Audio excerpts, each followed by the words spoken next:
It's the So, divine so right of Henry, capital.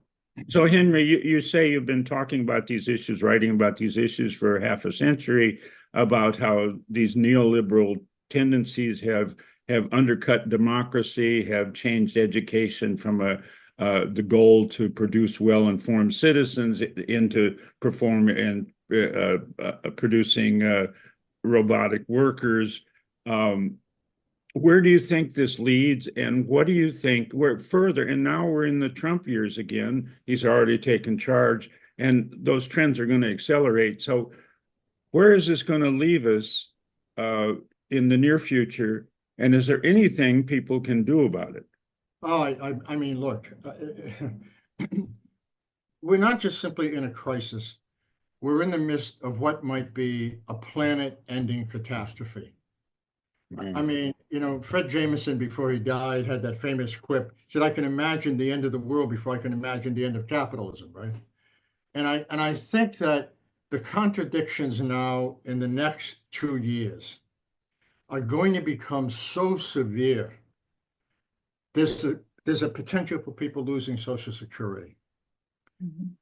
People are going to be deported in trains and buses reminiscent of the trains and the buses that took people to concentration camps in the 1930s. The inequality in wealth and power will just skyrocket. And I guess that what I'm saying is that if there was ever a time for the question of education and language to really highlight these crises at a local, national, and state and national level, it's time. That's the first thing. Every one of these policies that will be passed, every one of these injustices has to be made so visible that it would be difficult within the existing normative language we use in the legacy press not to recognize what's going on.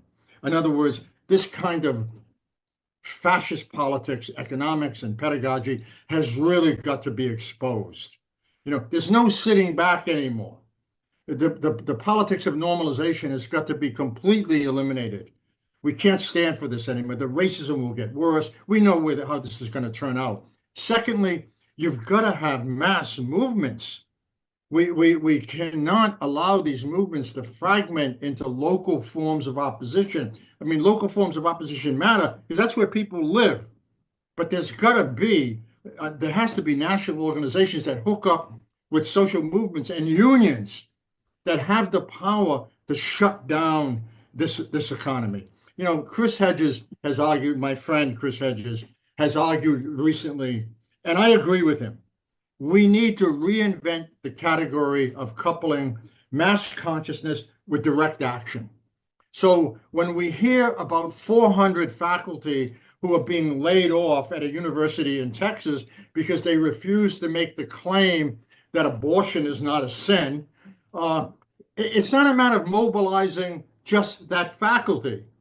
It's a matter of faculties all over the country stepping up with some courage and saying, look, we need a national strike, 2 days, just to give people a sense of the power they have in terms of what they can do.